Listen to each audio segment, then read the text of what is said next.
Magandang umaga sa inyo. Ako nga pala si Mel. Mel na lang itawag niyo sa akin ha.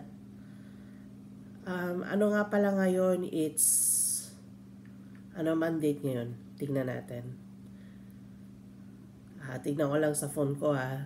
Pasensya na kayo na ganito yung video clip ko, pero gusto kong i-share yung mga gusto kong sabihin sa inyong lahat. Ngayon, it's April 4th, 2025, and it's almost 3:40 in the morning. Actually, kakagising ko lang nung alas 3 sa madaling araw. Actually, nakatulog ako kagabi. Medyo inaantok pa ako.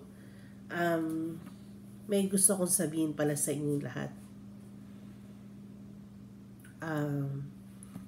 Papakita ko sa inyo yung journal ko. Etong black journal na to, black leather journal. Bali, binili ko siya sa Amazon matagal na. Siguro more than 5 years ago. Yeah, more than 5 years ago. Binili ko siya online, pero matagal ko siyang hindi ginamit. Kasi hindi ko lang kung saan ko gagamitin. Until, kailan ba yon? Tingnan ko nga yung year niya.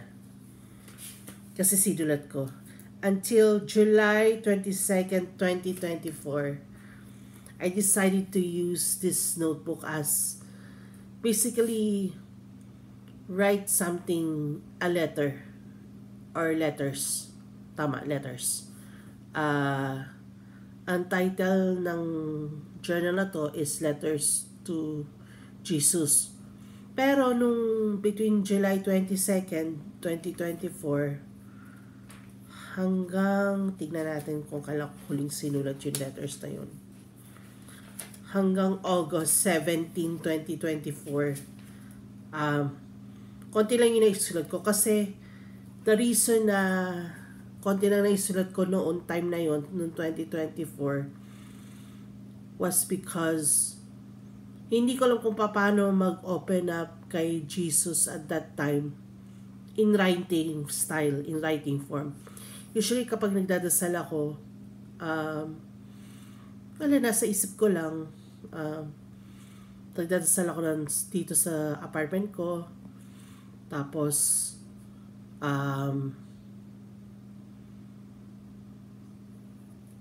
kung ano nasisip ko, kasi meron akong diagnosis ng anxiety. So whenever I constantly pray, I was anxious to pray. May anxiety ako, so ganun.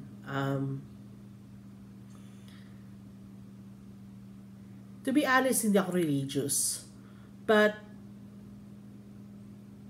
I decided to write something to Jesus kasi as my way for him to have a conversation or some conversations. Actually, masyadong personal tong journal na to eh.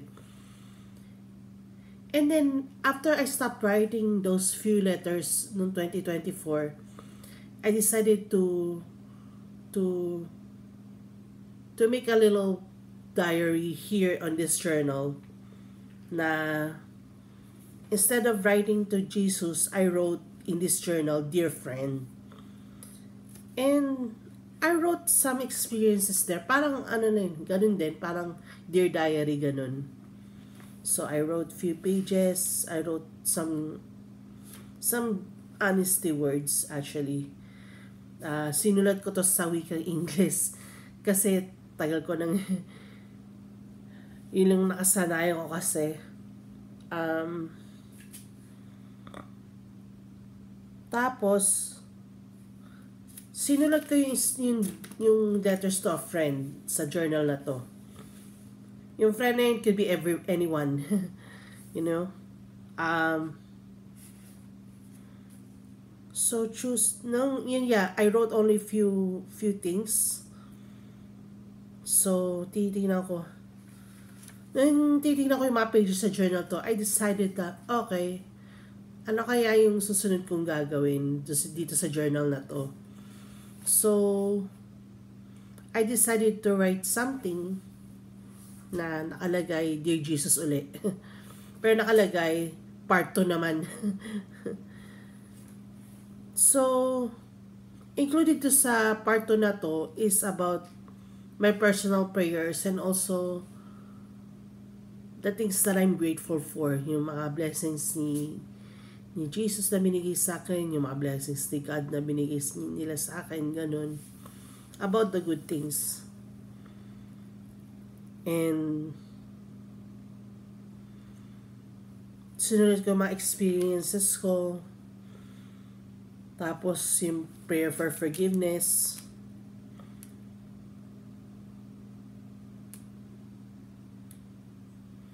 Like katulad nung sinulat ko ng March 6, 2025 na nakalagay na ito babasahin ko lang tong first paragraph pa.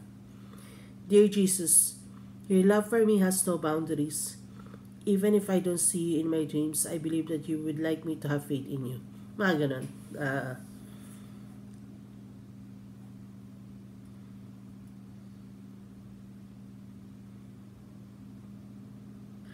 Tuloy ko lang. I'm truly grateful that I have support from my family and friends from different walks of life. Lord, if there are times that I have offended you, please forgive me. I'm trying my very best to be a good human being.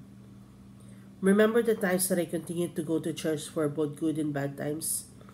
Thank you for accompanying me, especially when I'm anxious. Thank you for your time. Amen. Yung so simple prayer na ganun. And yeah. So yun lang, gusto ko lang i-share yung mga thoughts ko, ganun.